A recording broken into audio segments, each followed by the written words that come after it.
Aloha and welcome back to the divisional round opponent preview of the Ohana Packers Edition podcast. The podcast where two dudes from halfway across the country talk everything green and gold. I'm Mike, and that's Iowa Joe. Joe, Packers are playing into the second weekend of the playoffs. How are you doing tonight?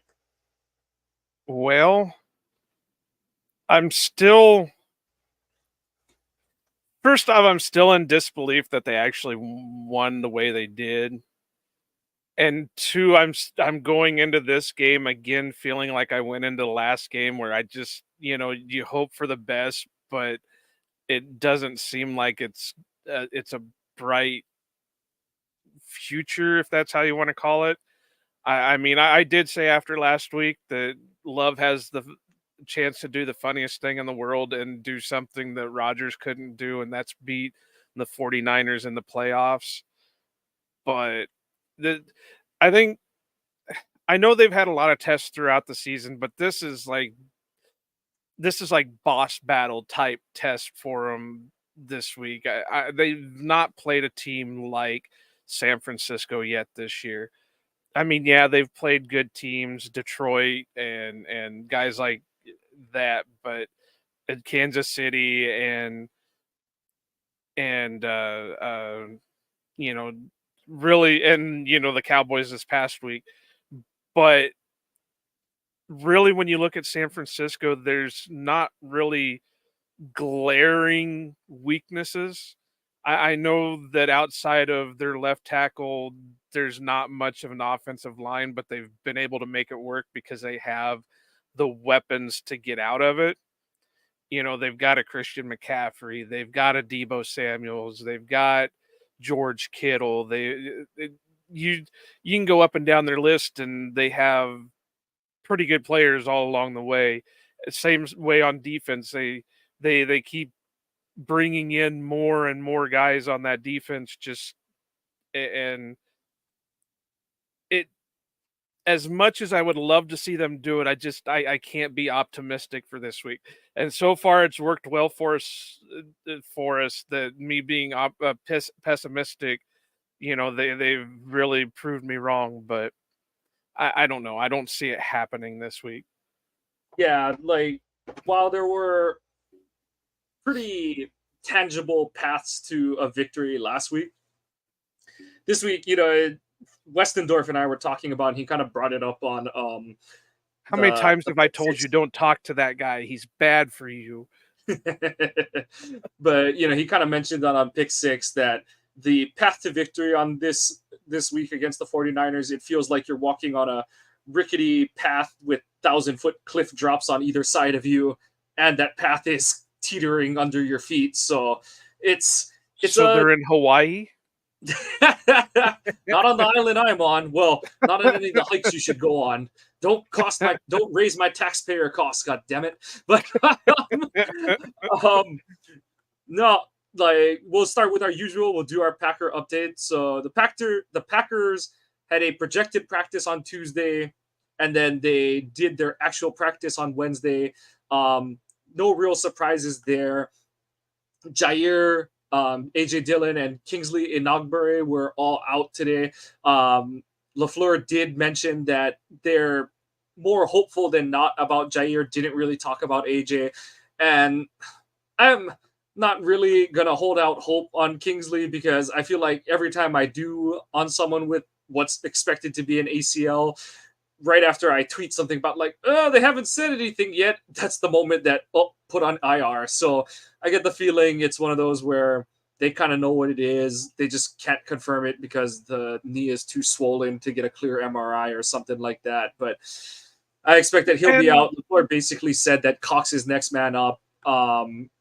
And then they've got Keyshawn Banks and their international guy, Kenneth Odumegu, on the practice squad, who I assume Banks will get called up. But, I mean, a lot of people have been banging the Cox train, and it gets to roll into town this week and get to my see what it God, did is. you phrase that completely horrible to your 12-year-old mind? But I want to kind of touch on, and then I go into, I'm not going to touch on Cox. No, that's not going to happen.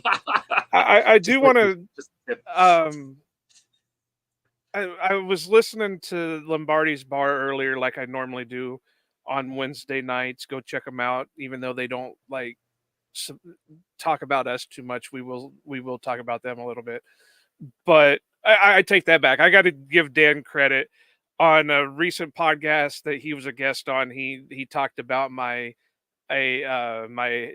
defensive coordinator article. So I gotta. I He said it was good, and he was saying good things about it, and it kind of made me feel dirty that he was saying nice things about my stuff. But anyway, I digress. They had Monty and Tyler Herrick on, and all of them seemed to say that they didn't know when Enigbari what got hurt. But I tend to I thought I saw where it happened. He was like coming around the edge, and then all of a sudden he just like started hopping and went Yeah, down.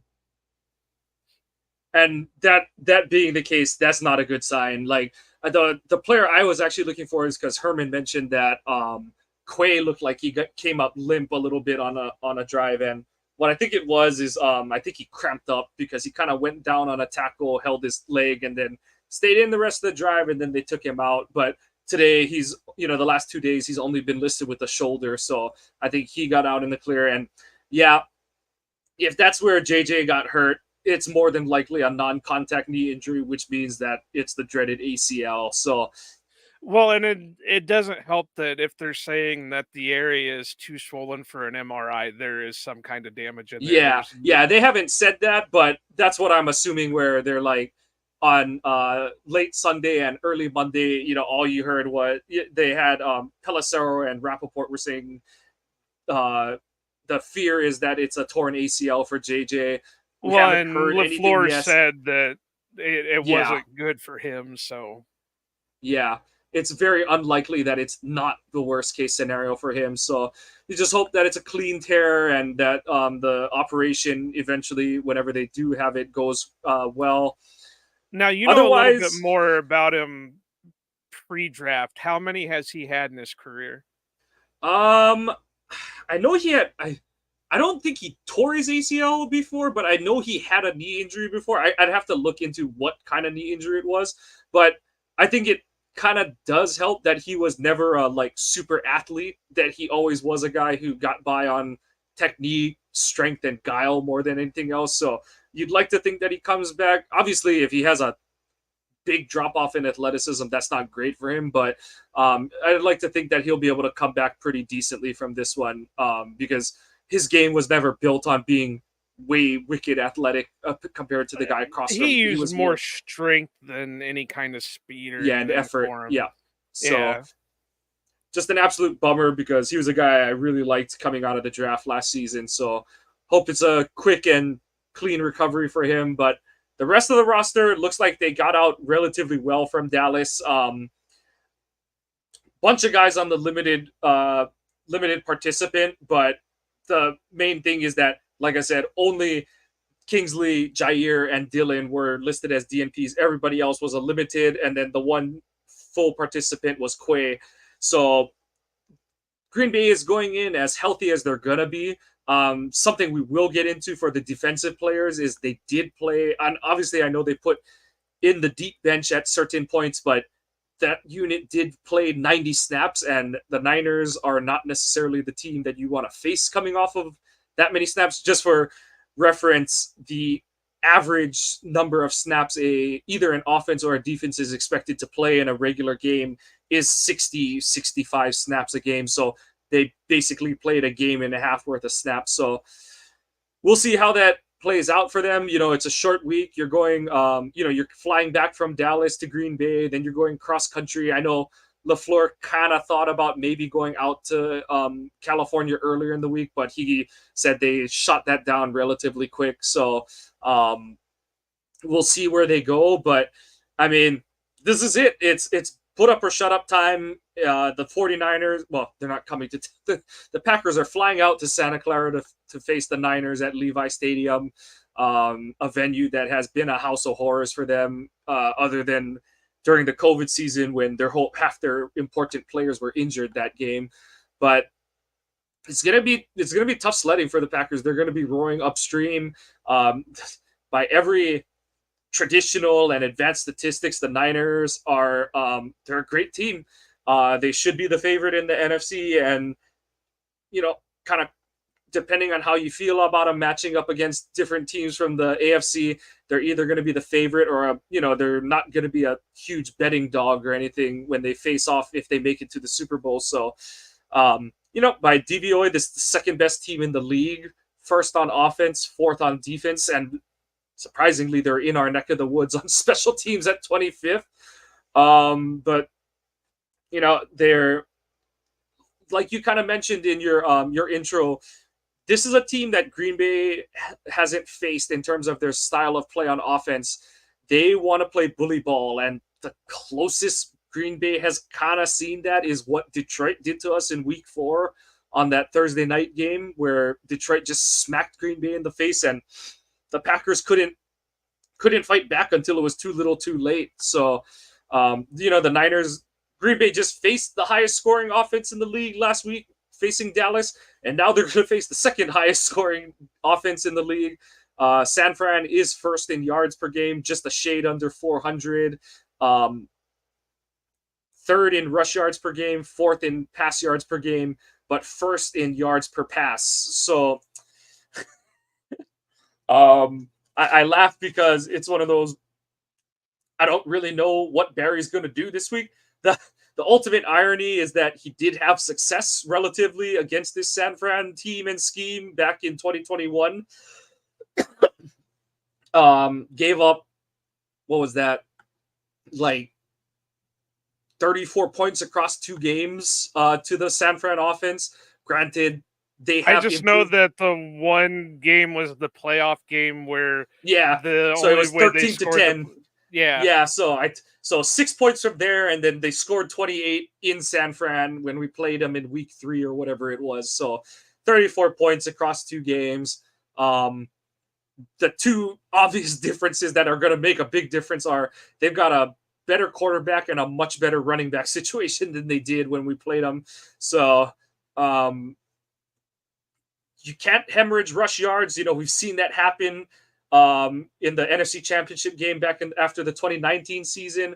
And then the thing that's just ate this Packers defense alive at too many times this season is what are they going to do in the middle of the field? And, Shanahan, he is so good at scheming up opportunities where against zone-heavy teams, he likes to create route combinations that clear, you call them clear out routes, where you run an offensive player through a zone to take that defender away, and then you run a second guy through it to take advantage of that opening. And so Barry's going to have to do exactly what we don't expect him to do and come up with something new to throw a wrench into that machine. I don't want to say it comes down to hope, but, one of Green Bay's big things is they've played a game where they looked, I can't say that it was much of what Barry did necessarily on Sunday as much as the guys played hard and they made a lot of plays.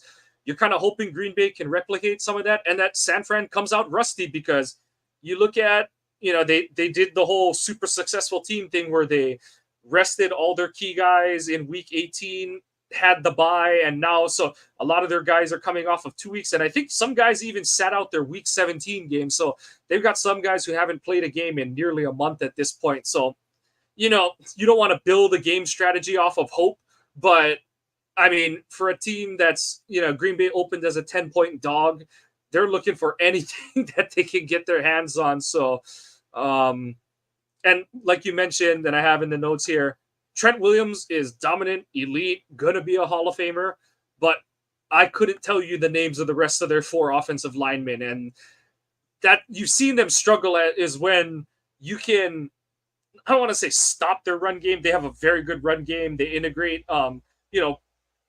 Christian McCaffrey is healthy and explosive. Well, he's on the injury report, so we'll see how healthy he is.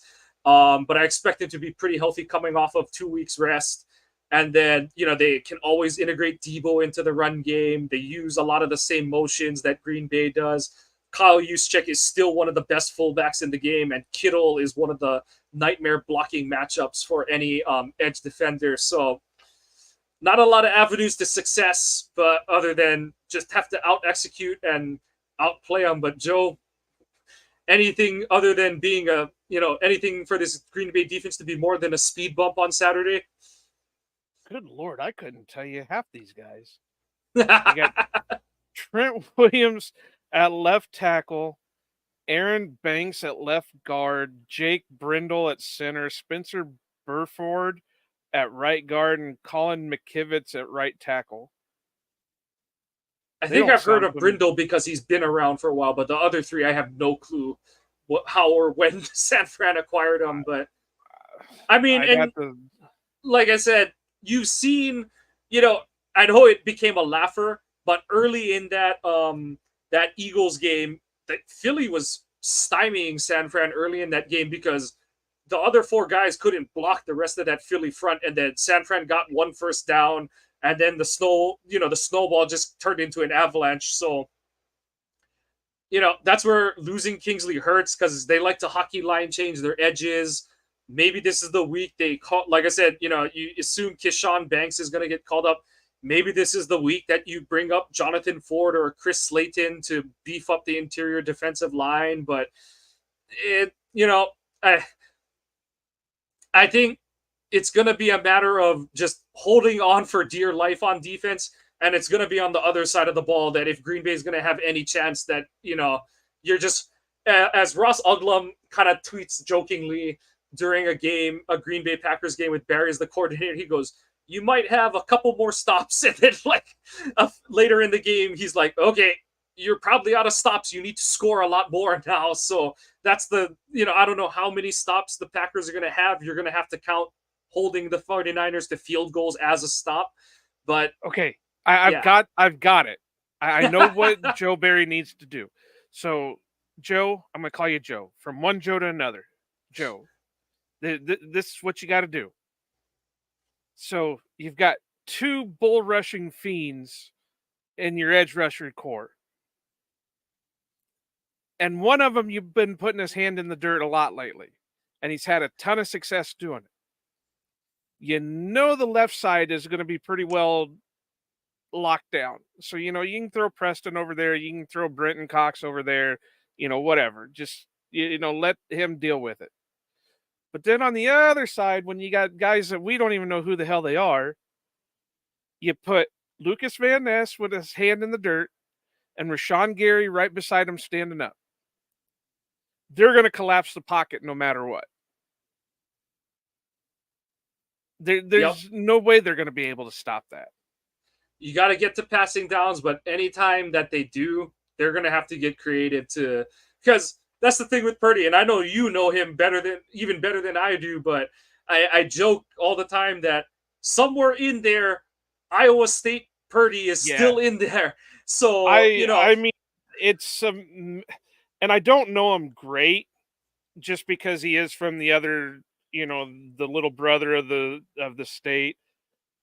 But I think everybody's kind of surprised at what he's doing right now, just because I don't think they really saw that in college.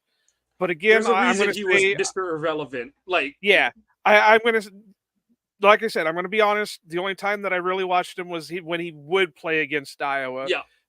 But I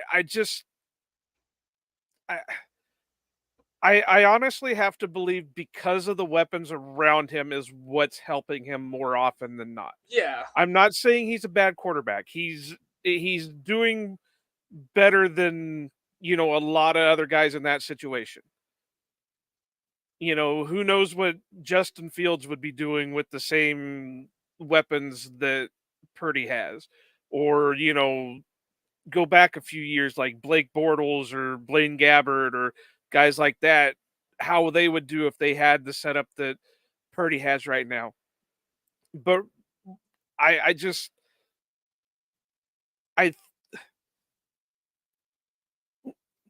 how do I want to put this using he's out kicking his coverage right now. There is going to be, and we've seen that happen where he has those come back to earth moments. but his You coverage know, is really good with those between McCaffrey, yeah. Debo, Ayuk, and Kittle. That's a lot of coverage for a guy. And like I said, Shanahan does a lot of good for him where it's like it's a tunnel screen here, it's a tight end screen there. Throw it to McCaffrey in the flat after everyone's been run off by your two receivers and stuff like that. Yeah. And then a wild Jawan Jennings appears out of nowhere and just catches a key third down pass for you or something like that. But it's gonna be about San Fran is gonna get theirs. Don't be disappointed in that, especially against this Packers defense under Barry. And it's just about when you get your opportunities to get them off the field, you got to get them off the field. Can't be allowing them to convert 3rd and 15 plus. You can't be blowing 1st and 30 if you get them into a dumb situation like that. You gotta stem the tide. You gotta turn them back whenever you have the chance. Good Lord, they got Chris Conley on the team. This is insert Obi-Wan Kenobi meme. Now that's a name I haven't heard in a long time. No, they've done a decent job of just collecting and assimilating names that a lot of people will recognize.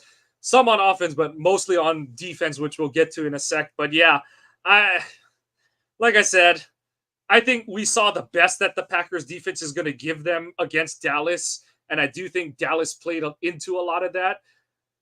We'll see what Barry's able to do. Honestly, my thing, and I know Barry's not going to do it, but I'd rather go down in base defense, getting shot at. If we give up some big pass plays, oh well. But you just can't get slashed to death by this run game.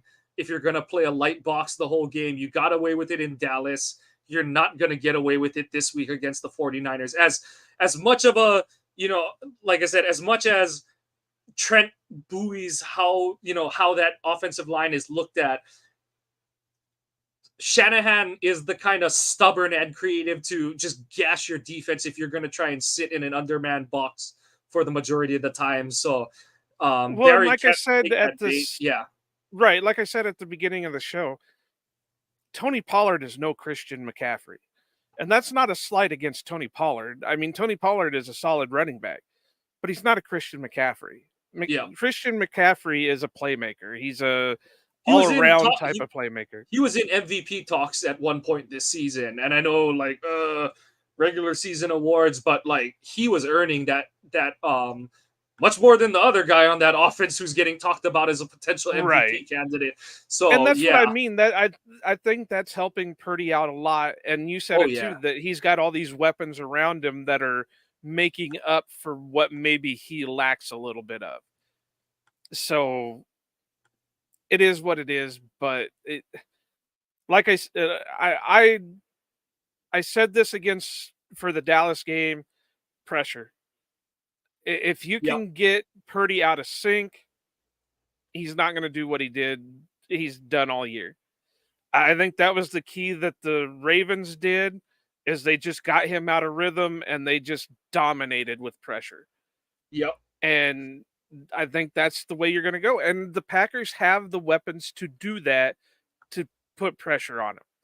Hopefully Campbell can play. Hopefully McDuffie can play. Those will be a couple guys that they can sneak in there to add to the pressure. Yeah, Kingsley JJ is out, but they still have Lucas, they still have Rashawn, they still have Preston, they still have the guys that can rotate in there and do what you need them to do. So just pressure them. Yep. Yeah, and like I said, when you have your opportunities, don't miss. That's going to be the big thing for defense. And then on the other side, the 49ers defense is an absolute buzzsaw. They give up the third fewest points in the league, just 17 and a half, just over 300 yards per game. The third fewest rush yards per game, but they are giving up the 14th most rush yards or yards per rush, which I think is one of those functions of teams late in the game trying to just get yards any way they can.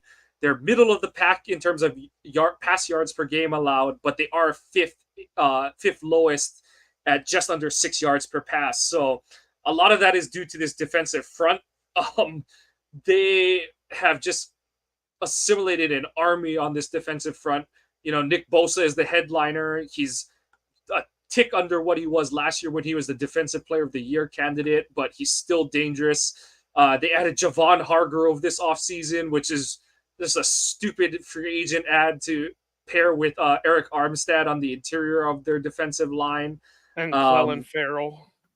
Clelin Ferrell, who has not participated in practice this week, but has become a player for this San Fran front after being a dud for the Raiders, as I think the 4th overall pick in the draft in 2019.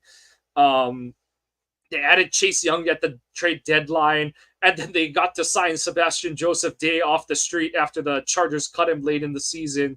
So, again, and then adding to that, their linebacker level, Fred Warner is the best inside linebacker in the NFL right now.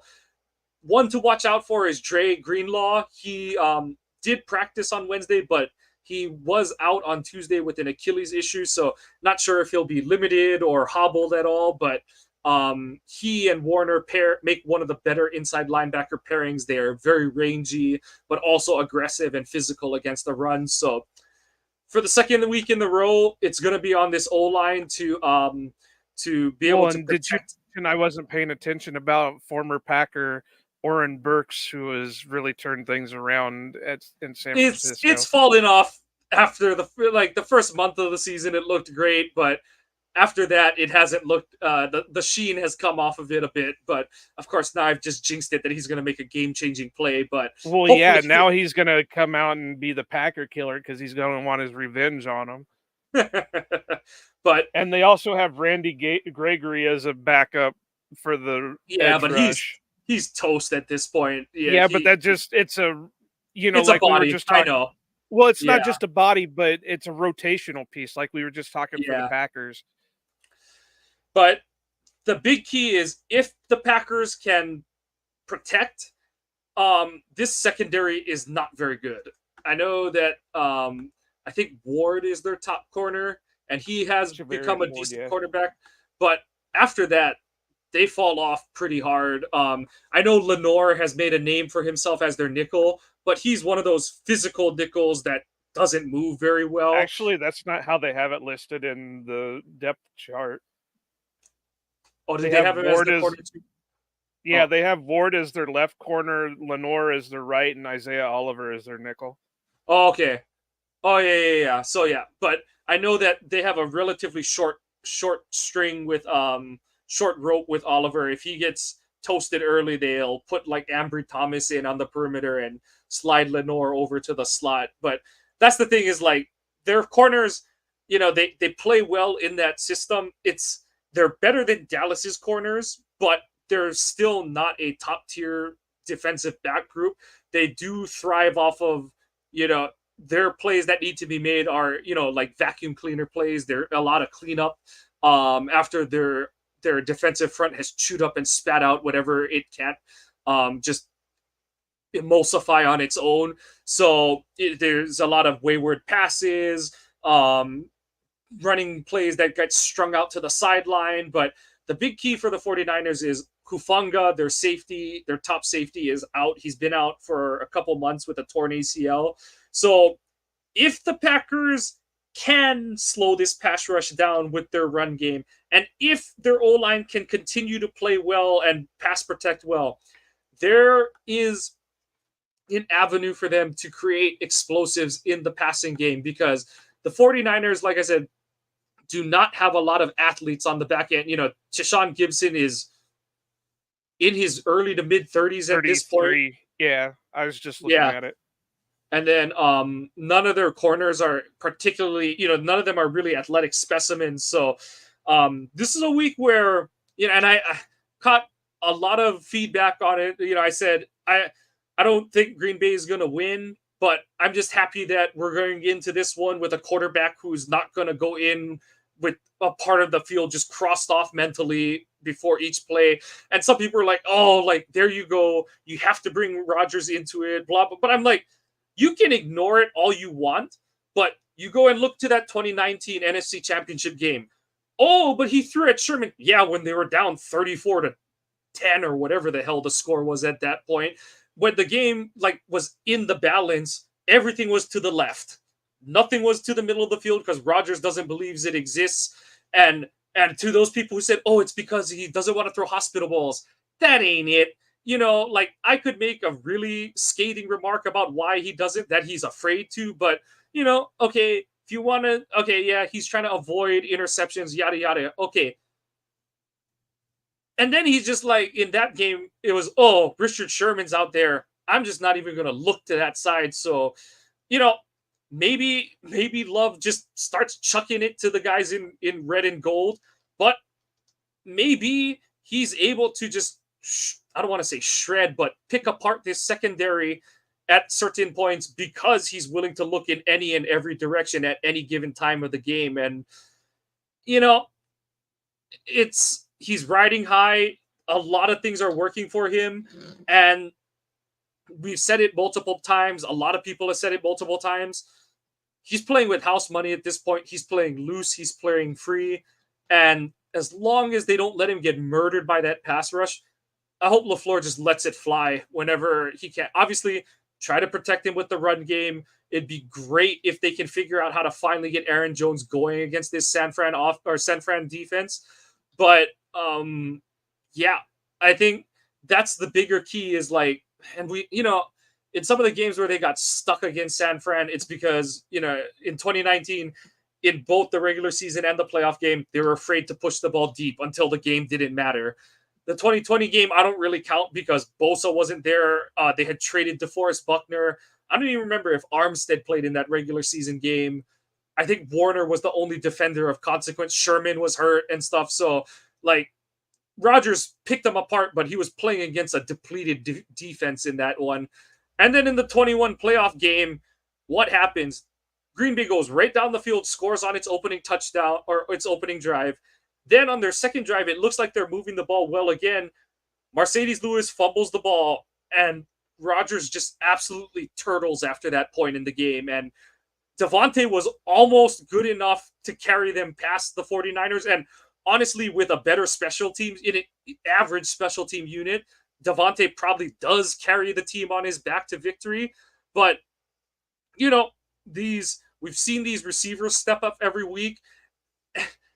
To turn it back to something that we talked about in the preseason that you and I both touched on, one of the big questions we had was, is this rookie class going to hit the wall at some point? The irony of that is that whether it's they hit the wall early. Yeah, or I think they haven't seen the wall yet because due to injuries, lack of usage in Tucker Kraft's case, until Luke Musgrave's injury, whatever, they've either missed a bunch of games or weren't utilized until the middle or later part of the season, so that they're all still playing about the same number of games they would have played in college anyway, kind of thing. So the rookie wall isn't necessarily going to hit those guys. And shoot, like, Green Bay has nothing to lose. You're already seeing like 49er fans spout out. You saw some of them in like the Pick Six chat, the Lombardi's Bar chat and stuff like that. Okay, sure, fine. You guys are, like I said, you're 10-point favorites to win at home.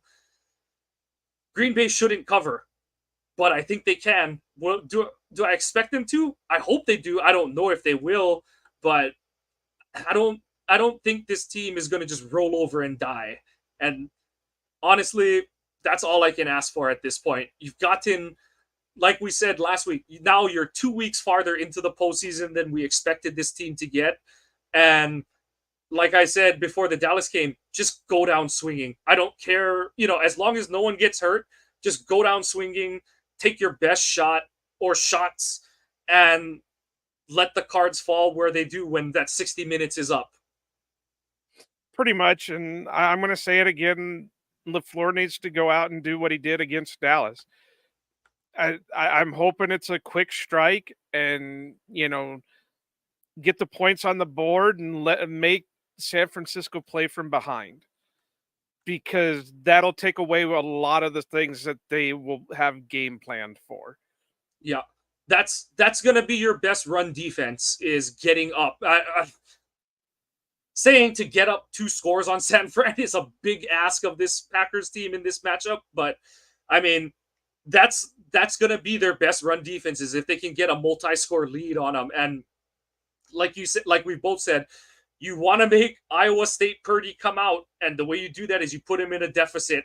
I don't know how we're gonna get there, but you gotta try and get there, and that could be the difference between having a chance at winning or just getting run off the field. But And just don't do what Mark Chmura said to do. Like, I know. I I don't know where the hell that came from. But don't do it. I know. I saw some dumb. like 49ers Twitter handles trying to be like, it's bulletin board material. It's like, yeah, we disowned that guy for a while. We honestly disowned that station when the one anchor tried to show up at minicamp and pose as a like Jets fan or whatever, and no one cared. Like, it's like that was the equivalent of the scene from Jurassic Park when Nedry's like, Dodson's here. No one cares. Like, yeah, it's whatever. Play between the white lines, play to the whistle, but yeah, don't go into any of that extracurriculars. Just put your best shot up. And you know what? As stupid as this sounds, I know how bad this team can be. I don't know how good this team necessarily can be. You know, yeah, no kidding. Like, I know that sounds like a foolish thing to say from, opposing fans, and be like, oh, there you go, being overly optimistic. I don't expect Green Bay to win, but if Love is going to be the best quarterback remaining in the playoffs, I don't know what the ceiling is for this team. I do think it's handicapped heavily by whatever this defense is going to do or not going to do. And you're still leaning on a first-year starting quarterback with, 6 out of his top 8 receiving options are 6 out of his top 9 receiving options are rookies, but they're all young, athletic, explosive, relatively healthy as they're gonna be. The 04 Red Sox going into their games when they were down 3-0 against the Yankees, one of their catchphrases was, "Why not us?" And that should be the attitude that this Packers team has. You've been the favorite under LaFleur, and it hasn't worked out, so go be the underdog. And as the coach you just wiped the floor with last week in Dallas said back in 2010, we are nobody's underdog. Just have that attitude and just lay it all on the field, and whatever happens at the end happens at the end. Yeah, I mean, that's about all you can do about it. And I think if you're even 75%, maybe even 65%, you play no matter what. I mean, I know you don't want to risk a career type injury or a severe injury or anything like that, but at this point you need all hands on deck. And I know they're doing what they can with Jair to get him out there. It sounds like it just kind of re-aggravated that sprain, and they're running through the same procedure that they did before the Cowboy game. But definitely sucks that the game is on Saturday this week, but no one's gonna care that you're crying at this point. So just got to do the best with what you got to do, and just see where, like I said, just see where the cards lie at the end. And I wonder if it was more of a cramp than it was actual a re-sprain, because everything that I read and heard, that he was walking around, normally. So as much as we could see, like, I know he did the camera op at the end for the team's social media, and it didn't seem like he was walking with, an enormous limp or anything like that. So, and the way he went down, I rewatched that play several times. It didn't look like he rolled the ankle at all. So yeah, it's hard to say. Like he took a bad step. Yeah, because when initially the way he acted, I thought the worst. Yeah, I thought he tore his Achilles tendon or something. Like, I thought he had a soft tissue injury, not like the ankle. So yeah, but So I guess starting off, that will be the first yes, no, does Jair play? And I'm going to obviously say yes, because like I said, even if you're only at 65%, we need all hands on deck at this point. Yeah, I think obviously we're recording this on Wednesday night, but I think this is one that you try, and obviously you hope he can play the whole game, but he's going to try it out the first series, and if it doesn't go, I appreciate that he tried, but I think they're going to get at least a good half out of Jair. And the thing you just got to worry about is San Fran is probably going to run at him, kind of thing and stuff. So it'll be interesting, that part of the chess game and all that kind of stuff too. So we'll see how that all plays itself out. I don't have this one wrote down, but I'm going to do this because it's Mike Kawano, the number one fan. Does Darnell Savage have back-to-back amazing games? I'm gonna say yes. You know what? We're going down. Like I said, we're going down, swinging with the ship. I know this isn't a matchup, whether it's the 49ers and their power run game, or if Savage has to cover Kittle. But screw it. I'm pushing my chips into the center of the table because they're gonna need it if they're gonna pull this one off. So why not? I don't have an answer for it. I just want to see him do something. I just wanted to see if we could get another. Go earn your extension, Darnell. Be a Packer for the next 4 years.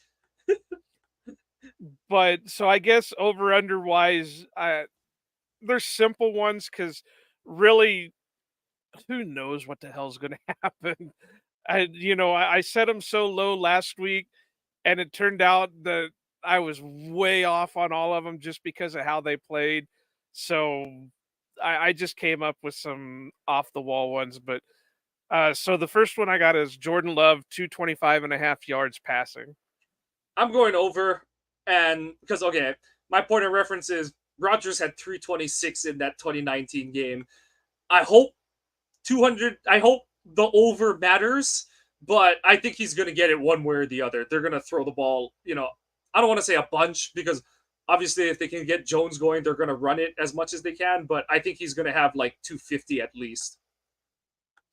Yeah, I think I'm going to take the over just a little bit because really, even against in the Dallas game, he only went 276. So if they can get Jones and the run game going, I think there might even be some like, and I know people are going to cringe when they hear it, but I think you're going to see a little bit more of the end around trick play type stuff. So it might eat into his passing yards just a little bit, but I'll take the over, just barely over though. So Aaron Jones, 65.5 yards. We're at week, 4 of 100-yard rushing games for Jones. So what do you think? Is he going to go for another one, or is it due for him to have a bad one? I don't know if he'll get 100, but I think he'll go over 65.5. They're going to need him to. Strangely, I'm going to go under and just slightly because I really think Dylan is going to do his best to play, and I think they're going to throw him out there. I think they're going to throw Emmanuel Wilson out there because they're towards the end of the game when he was just getting garbage time snaps. He started to warm up a little bit. So I think it'll lead into the Aaron Jones. And again, I think there'll be some like end around type things where maybe Jaden Reed gets some rushing yards, so it'll eat into it a little bit. So I'm going to go under, but just like barely under. I think it'll be like he'll be at 65 yards. And then my last one is 2.5 sacks by the defense. The Packers I say defense. Over. I think they're going to get over that. I'm going to go for it. So far, all of Lucas Van Ness's sacks have come against, big time, quote unquote, playmakers. He's got 2 on Fields. He's got 1 on Mahomes. He's got 1 on Dak. What's the other one he's got? Because he had 4 during the regular season, didn't he? Yeah, 2 hold on. on Fields, 1 on Mahomes, and what's the last one? Yeah, why am I blanking on this too? Oh, what's the last one?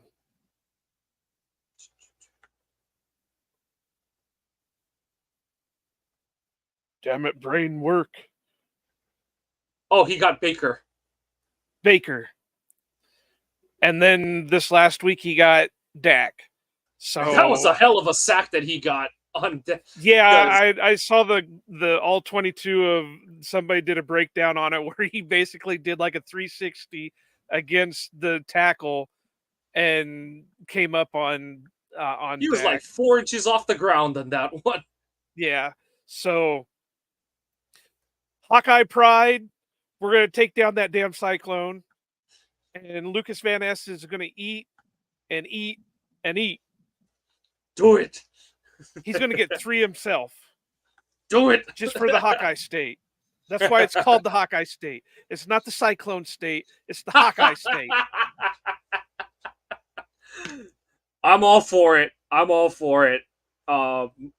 Yeah, hopefully Don't he'll get do it. this, Anthony Johnson Jr. There are 2 teams in Iowa. I don't want you to hate me about this. But Brock Purdy, you can suck it. Yeah, that would be pretty cool if Johnson got a pick of his former teammate. But I mean, Preston's had some success against Trent Williams before. Rashawn had one of his best games of his career against the 49ers in that 2021 playoff game. So I know that they're not the same players. I think Trent is the only player on that O-line from that 2021 playoff team. Who knows? Because I don't even know where they came up with these other guys. They could have been like cooking them in a lab for all I know, because I can't recognize a name off of them. But yeah, like we said, the catchphrase for this week is just go down swinging. Like, don't, like you kind of mentioned for LaFleur, and that would be a big one for LaFleur too, to finally beat Shanahan in a game that matters. Because what is he? He's like 1 for 4 against him, or 2 for 4, or 2 for 3, because he's got the 2020 and the 2021 regular season wins, but he's lost the 2 2019 games and then the 2021 playoff games. So yeah, and they've all been somewhere between blowout to just wet fart. I don't know. losses. I start to blank those out after a while just because of how But shitty yeah, they were. I need, it would be a great time for Shanahan to just smoke one of his friends, not McVay, because he always beats McVay. Not Shanahan. Rewind that. You said Shanahan to smoke one of his. Oi, LaFleur to smoke one of his friends. Yeah, we already seen that movie. Yeah. Yeah. Take out Shanahan. Now I could see pulling a Mark Chimura on Shanahan. LaFleur just run over and like flying elbow him in the forehead or something. That would do it for Gilbert Brown. Bisaccia go over and like take out his knees or something. I could be for that. Do it for Gilbert. Do it for Reggie. Do it for Santana Dotson. Yeah. I have to say the one memory I have about, I want to say it was a 49ers game, was Gabe Wilkins. And I want to say it was in a 49ers game where he like recovered a fumble and returned it for a touchdown. I know he had the one against Tampa where he like picked off a screen or something like that. Yeah, but he did something against San Francisco, because then like the next season he was on San Francisco. I can't remember it. But I know he did something against San Francisco, and like I said, like the next season, because then the next season they played each other and he was getting in like altercations with the Packers. Oh God. But all right, we better put a bow on this because we're already going way off topic. Yep. So that'll do it. Hopefully we're having another fun podcast on Saturday night, but Sunday. We'll see, or Sunday, but we'll see. We'll see where the Packers are able to stack up on this one. Like we said, it's been a super, super just gratifying and bountiful season for the Packers. And I really just hope they can keep it going at this point, because you never know how many chances you're going to get. None of us thought that Rodgers would only win the one Super Bowl that he won. I think a lot of people didn't think Brett would only win the one. So you never know how many bites at the apple you're going to get. So you just got to make as much opportunity at it as you can. So that's going to do it for us tonight on the Ohana Packers Edition podcast. You can follow us on our Twitter accounts. I'm at Kawana Mike. Joe is at Iowa_Joe86. Follow the pod at Ohana_Packers. Remember, we are closing in on our drawing. The last I saw, we were like 4 away or something like that. No, Once we're we hit like 30. 34 or something. 38. Yeah, I think we're at like 192, and we're trying to get to 230. gotcha. So we're getting close. Slowly but surely. Slowly but surely. So you got to be following the Twitter, the podcast Twitter account, not our individual ones, to be eligible to win the drawing. Please check out our website, ohanapackers.org. All our blog posts and all of the streams of our episodes are up on there. Please follow the podcast on your favorite podcasting apps. Give us a like and a subscribe if you're enjoying what you're hearing.